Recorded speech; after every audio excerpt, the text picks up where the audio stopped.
John chapter 13.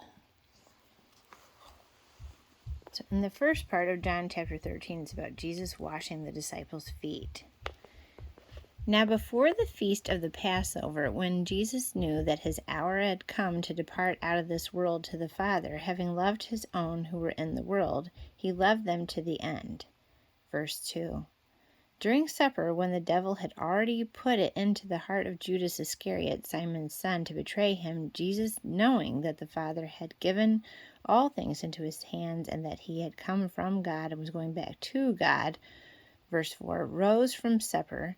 He laid aside his outer garments and, taking a towel, tied it around his waist. Then he poured water into a basin and began to wash the disciples' feet and to wipe them with the towel that was wrapped around him.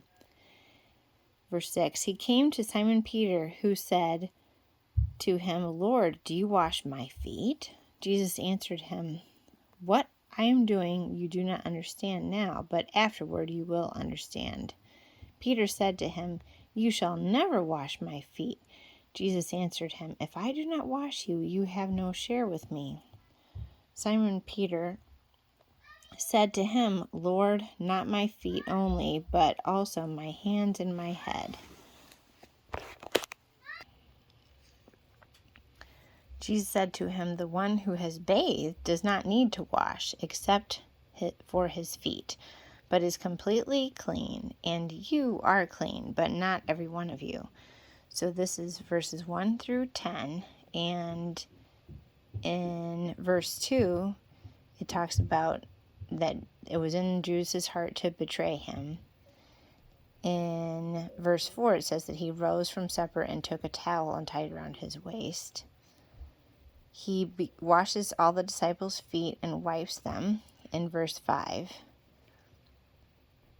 And he tells Peter that if I don't wash you, you have no share with me in verse 8. Then in verse 11 he says, for he knew who was to betray him. That was why he said, not all of you are clean. Verse 12, when he had washed their feet and put on his outer garments and resumed his place, he said to them, do you understand what I have done to you? You call me teacher and Lord, and you are right, for so I am. Verse 14, if I then, your Lord and teacher, have washed your feet, you also ought to wash one another's feet. For I have given you an example that you also should do just as I have done to you. 16, truly, truly, I say to you, a servant is not greater than his master, nor is a messenger greater than the one who sent him. If you know these things, blessed are you if you do them. Verse 18, I am not speaking of all of you. I know whom I have chosen, but the scripture will be fulfilled. He who ate my bread has lifted his heel against me. And that is... I don't know. Has lifted his heel against me. That is verse 18. I am telling you this now before it takes place, that when it does take place, you may believe that I am he. Verse 20, truly, truly, I say to you, whoever receives the one I send receives me, and whoever receives me receives the one who sent me. Okay, so that's all Jesus washing the disciples' feet. And he says, hey, I've showed you an example, and you need to do just what I've done in verses 14 through 17. And he says in verse 20 that whoever receives the one I send receives me, and whoever receives me receives the one who sent me. Now we're going to talk about Jesus explaining to them that somebody's going to betray him. Verse 21, after saying these things, Jesus was troubled in his spirit and testified, truly, truly, I say to you, one of you will betray me. The disciples looked at one another, uncertain of whom he spoke. One of his disciples, whom Jesus loved, was reclining at table close to Jesus. Verse 24, so Simon Peter motioned to him to ask Jesus of whom he was speaking. Verse 25, is where that happens. Verse 25 says, "So that disciple, leaning back against Jesus, said to him, 'Lord, who is it?'" And you know that is John that asks. Verse 26, Jesus answered, "It is he to whom I will give this morsel of bread when I have dipped it." That is John chapter 13, verse 26.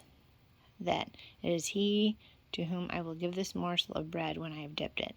So when he had dipped this morsel, he gave it to Judas, the son of Simon Iscariot. Then after he had taken the morsel, Satan entered into him, and Jesus said to him, "What you are going to do, do quickly." That is in verse 27 of chapter 13. Now, no one at the table knew why he said this to him. Some thought because Judas had the money bag, Jesus was telling him, "Buy what we need for the feast," or that he should give something to the poor. That's in verse 29, verse 30. So after receiving the morsel of bread, he immediately went out, and it was night. Okay, so once again, in John chapter 13, at the beginning, we have that Jesus washes the disciples' feet. We find out that the devil had already put it into the heart of Judas to betray Jesus in verse 2. Jesus knew that he was about to go back to the Father in verse 3. He rises from supper and gets ready to wash their feet in verse 4. Simon says, "Are you washing my feet?" in verse 6.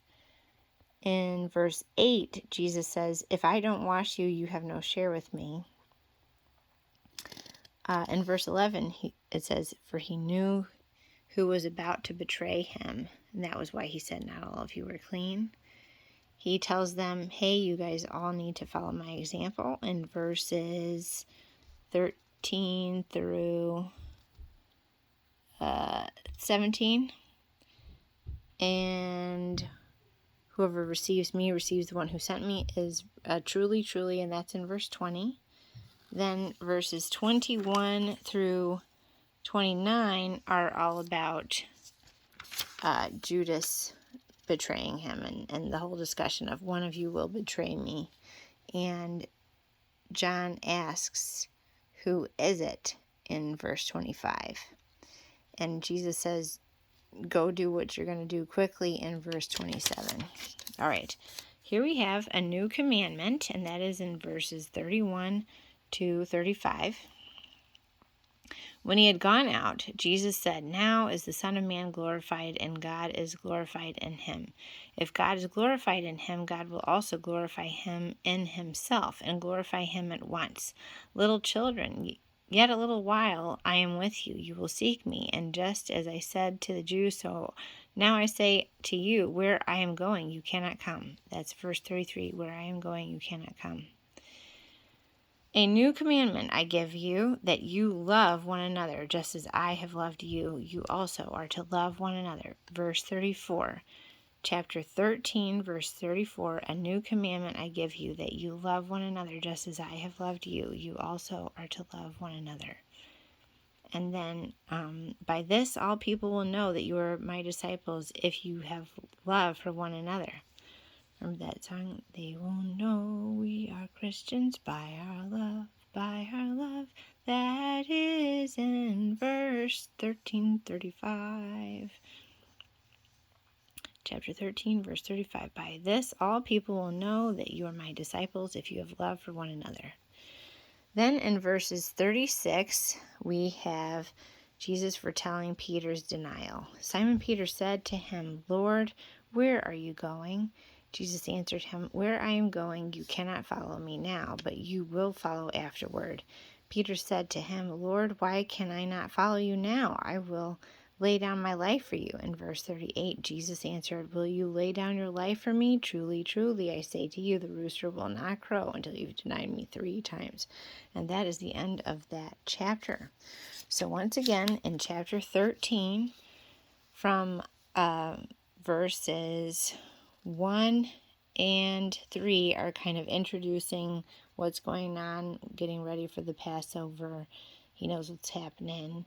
and the devil is already in Judas's heart, and Jesus knows what's about to happen. Then verses 4 through 20 are all about him washing the disciples' feet and explaining things. He has his discussion with Peter about that, yes, I really am going to have to wash you, in verse 10, and tells them all that they need to be servants to one another. Truly, truly, I say to you, a servant is not greater than his master, nor than a messenger greater than the one who sent him. And is in chapter 13, verse 16. And whoever receives me receives the one who sent me, is in verse 20. After that, in verses 21 through 30, is all about one of you will betray me, and about it being Judas. And he goes out at verse 30. Then the new commandment is verse 31 through 35. And then Jesus foretelling Peter's denial is verses 36 through 38.